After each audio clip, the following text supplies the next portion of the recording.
Good morning, students.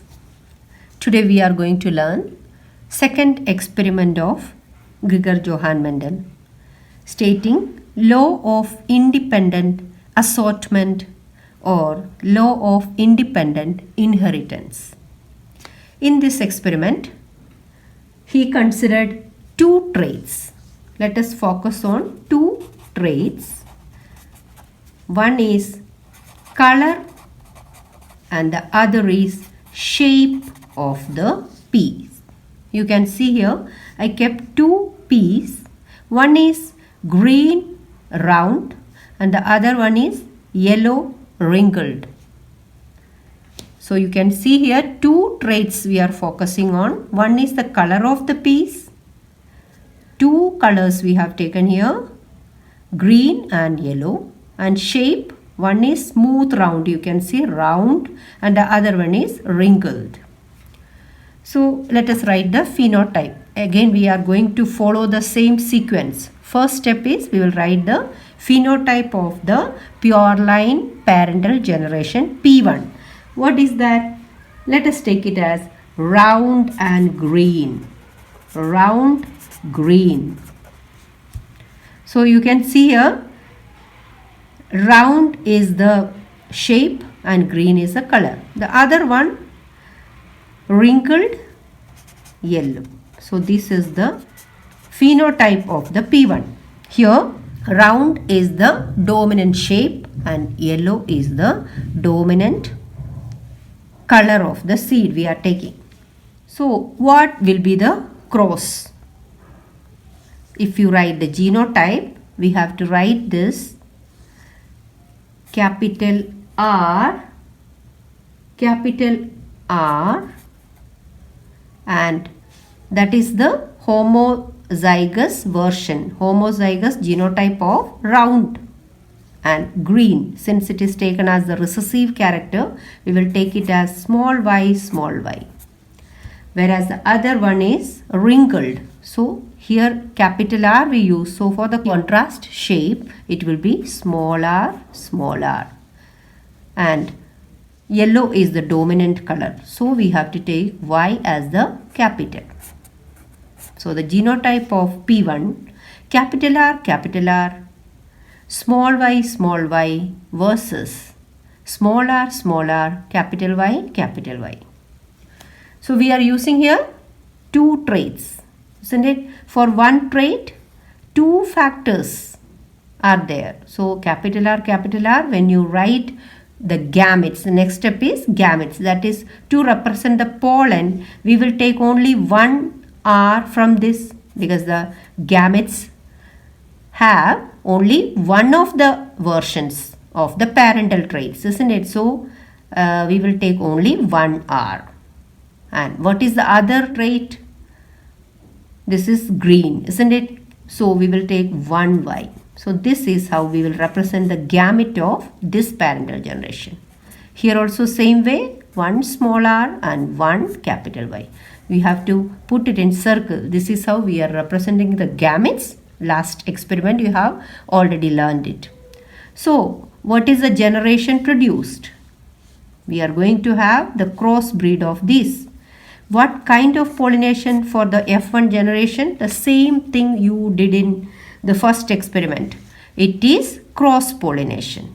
That is the gametes, the pollens from round green pea plants versus the egg from wrinkled yellow pea plants. Cross pollination and fertilization give rise to F1 generation. So what was the genotype of that? This capital R will go with small r. So capital R, capital Y, small y. Capital you will write first. So this is the genotype. What is the phenotype of F1? Round, yellow. Now what is the next step? F1 is becoming P2. That is F1 generation. He is going to do self-pollination. So for that we have to write the gametes by showing a Punnett square and write the gametes. So each one, let us make a pair. Capital R will make pair with capital Y, small y, isn't it? So capital R, capital Y. Okay. This capital R will make pair with the other y, that is a small y. So it will be capital R, small y. Now let us go with the next one. Small r will make pair with capital Y and small y. So it will be small r and capital Y. In this case, you may be wondering why I am writing the small letter first. Because these factors are two different factors representing two different traits, isn't it? This is standing for the shape and this is standing for the color. So in such cases, if the factors are different, there is no problem if you write the first letter small. So that we will write small r, capital Y. Now the next pair is small r, small y. Okay. The same thing will be here in this way also. So it will be capital R, capital Y, capital R, small y, small r, capital Y, small r, small y. So these are representing the gametes. This Punnett square will give you the genotype of F2 generation, isn't it? So now let us write the genotype of each one. This box you will write these two. That is capital R, capital Y, capital Y. So this and this. Capital R, capital Y, small y. So in this case, see, the same letters are used. That is why I write the capital first. In this case, capital R, small r, capital Y, isn't it? In this box, this one and this one. That is the gamete which is above the box and the gamete which is by the side of the box. These two you have to write together. That's all. Capital R, small r, capital Y, small y. So let us move to the next line. Here again this and this, isn't it? Capital R, capital Y, small y. This box, this and this. So capital R, small y, isn't it? Now let us move to the next box, that is this and this. Capital R, small r, capital Y. These two will make the pair. So capital R, small r, capital Y, small y. This box, capital R, small y. Let's come to the next line like that. Capital R, small r, capital Y. These two we are writing now. This box, these two, this and this. Capital R, small r, capital Y, small y. This one, small r, capital Y. Again these two, small r, capital Y, small y.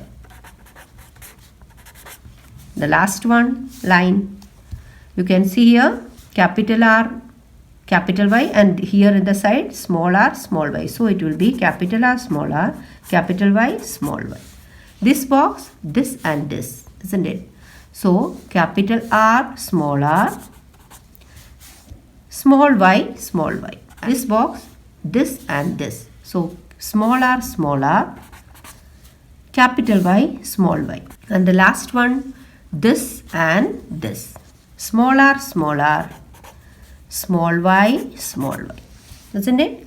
Only thing, by drawing the Punnett square, when you fill up these boxes, what is there above the box and what is there by side of the box? These two you have to arrange together, that's all.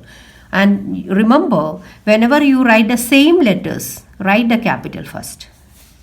Now let us write the phenotype of each one. This is a wide range of characters he got in F2 generation. A variety of characters. What were they? Let us write the phenotype. What is this capital R? Round, isn't it? And capital Y is yellow. So this is round yellow. And this is round yellow, right? This is also round yellow. But the difference is here it is round, but it is a heterozygous version, capital R, small r, whereas these two were homozygous round. Here again heterozygous round is coming, round yellow. Look here now, this is again round yellow. This one round it is, but small y means green, round green. This one again round yellow. And this is round, yes, round green. Small y, isn't it? Now let's come to this side. Capital R, small r, it means round. And this one is yellow. This is again round yellow. This one, small r means wrinkled, right? Wrinkled, and this one is yellow. Wrinkled yellow. This one again wrinkled yellow. What is this? Round yellow. This one round small y, round green, round green. This one wrinkled yellow. And the last one wrinkled green. See, this is the phenotype he got. Let us see what is the result. 9 round yellow, you just count and see. And 3 round green, 3 wrinkled yellow, and 1, the last one only, 1 wrinkled green. 9 round yellow, 3 round green, 3 wrinkled yellow, and 1 wrinkled green. This is known as the dihybrid ratio. Dihybrid phenotypic ratio, because this is representing the phenotype, isn't it? Round, yellow, green, these are all phenotypes of the peas. So dihybrid ratio 9:3:3:1 was the ratio he got after the second experiment. Law of independent inheritance or law of independent assortment, that is the law he illustrated after this experiment. What is this law stating? This law states that the factors or the alleles, see these factors, capital R, capital Y, small y, these factors which are received by the gametes, in this case pollen and the egg, these are the gametes in this case, isn't it? So the pollens of these pea plants and the eggs of these pea plants receive the factors for each gene, one gene for a character, isn't it? For example, for the color of the pea, one gene, and for that gene 2 factors are there. These factors do not influence each other, or they are not linked. That is what the law is stating. When these factors, different factors for different characters, even though they are present in the same chromosome, they are not linked, they are not influencing each other. This is what the law is stating. That is the reason he could get a variety of characters. If that was not working, what Mendel says, capital R, if it was linked with small y, we could not get any other combination than round and green. But here we get round yellow also. So it shows that these factors which are received by the pollen and the egg or the gametes, they are not linked to each other. They are independently inherited. So that is the law of independent inheritance. But there are contradiction to this law. Linked genes states that this is wrong. This is exceptional. In some cases, genes can be linked. What he explained in this experiment that the factors which are present in the gametes, they are redistributed in the next generation independently without linking. That is what he said. But modern science proved there are some linked genes also. So that's all about second experiment. Thank you.